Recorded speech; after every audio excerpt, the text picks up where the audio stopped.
Assalamualaikum warahmatullahi wabarakatuh. Alhamdulillahirabbil alamin. Wassalatu wassalamu ala asyrofil anbiya wal mursalin wa ala alihi washabihi ajmain, amma ba'du. Qala Allah Ta'ala fil Qur'anil Azim fa huwa asdaqul qailin. A'udzubillahi minasyaitonir rajim. Bismillahirrahmanirrahim. Ya ayyuhalladzina amanu kutiba alaikumusyamu kama kutiba alal ladzina min qablikum la'allakum tattaqun.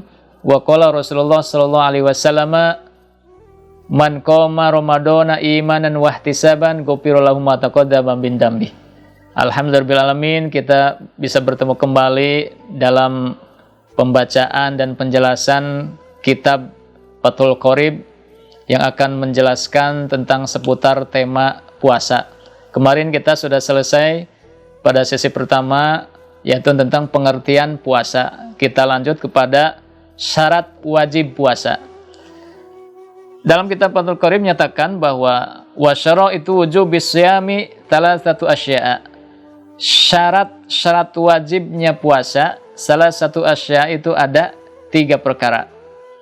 Al-islamu, pertama Islam, wal bulugu, kedua balig, wal aklu, ketiga berakal, wal kudratu, dan mampu ala saumi, atas puasanya. Yang pertama adalah Islam. Jadi syarat wajib puasa itu harus Islam dulu. Artinya berarti orang kafir atau orang non-muslim itu tidak sah puasanya karena dia belum Islam. Gitu. Kemudian yang kedua, wal bulugu, balik. Arti balik berarti akil balik atau pubertas. Ini nanti ada tanda-tanda akil baliknya.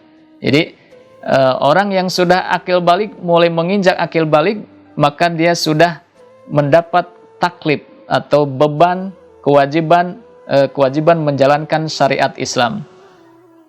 Kalau misalnya anak kecil yang belum balik atau anak kecil yang masih mumayyiz tapi belum balik, belum akil balik, maka dia tidak wajib berpuasa.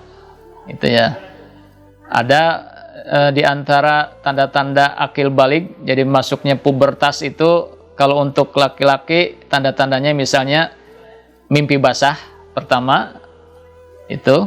Kemudian kalau untuk perempuan misalnya siklus haid pertama, itu berarti dia sudah menginjak balik, maka dia punya kewajiban menjalankan syariat Islam, yaitu diantaranya adalah kewajiban berpuasa. Ya, bagi perempuan yang sudah haid atau bagi mereka laki-laki yang mimpi basah, maka dia berkewajiban untuk berpuasa Ramadan, gitu ya. Kemudian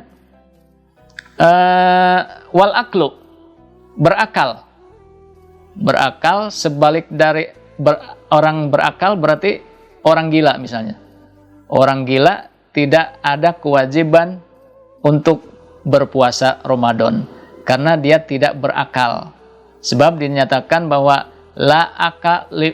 ladzina liman la aklalahu, tidak ada agama, tidak ada kewajiban menjalankan agama bagi mereka yang tidak berakal. Termasuk salah satunya adalah orang gila. Intinya orang gila. Di sini dinyatakan di dalam kitab Kifayatul Akhyar,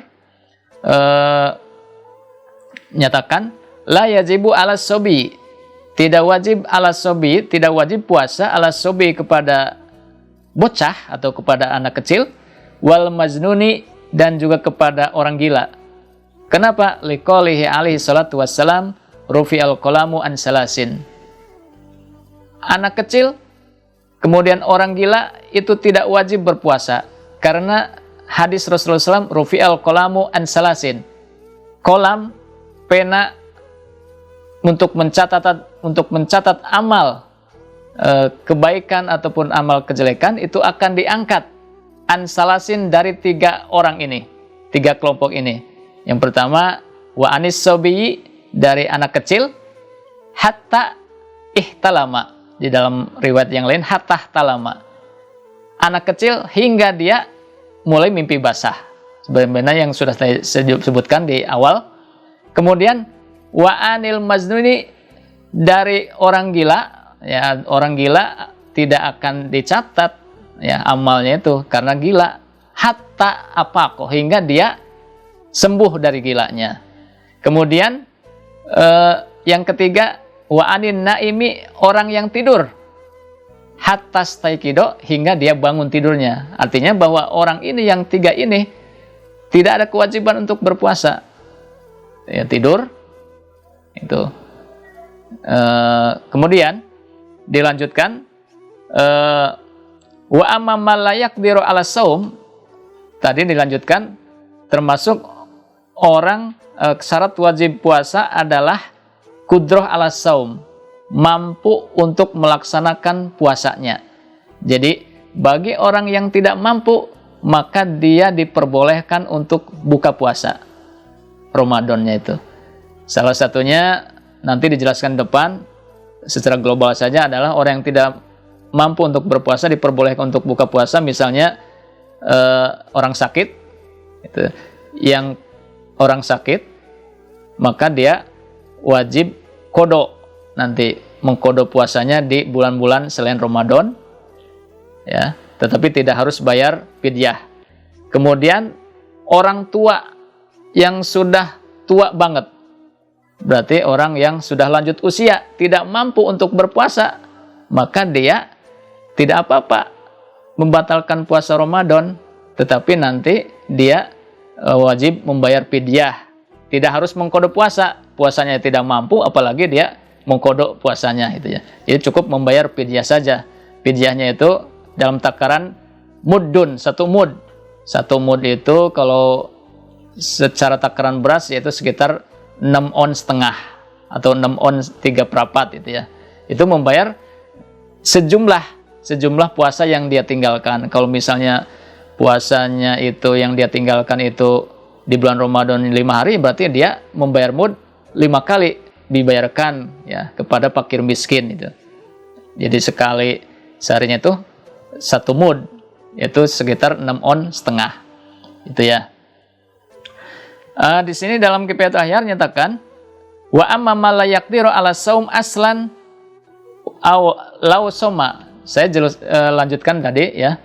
Yang tadi orang sakit, kemudian orang tua yang sudah lanjut usianya tidak mampu untuk berpuasa, kemudian orang musafir yang sedang dalam perjalanan, dia boleh tidak berpuasa, artinya boleh membatalkan puasanya karena sedang perjalanan jauh yang ada ukurannya itu yaitu sekitar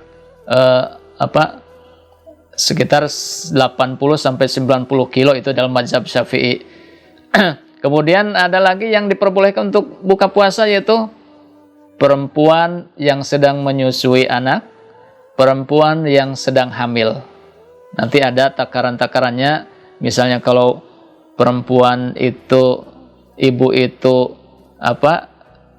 mengkhawatirkan pada dirinya, kemudian pada anaknya, itu cukup dia mengkodok saja, tidak harus bayar fidyah, seperti itu ya. Itu penjelasan dari syarat wajib puasa yang 3 tersebut, gitu ya. Kemudian dilanjutkan,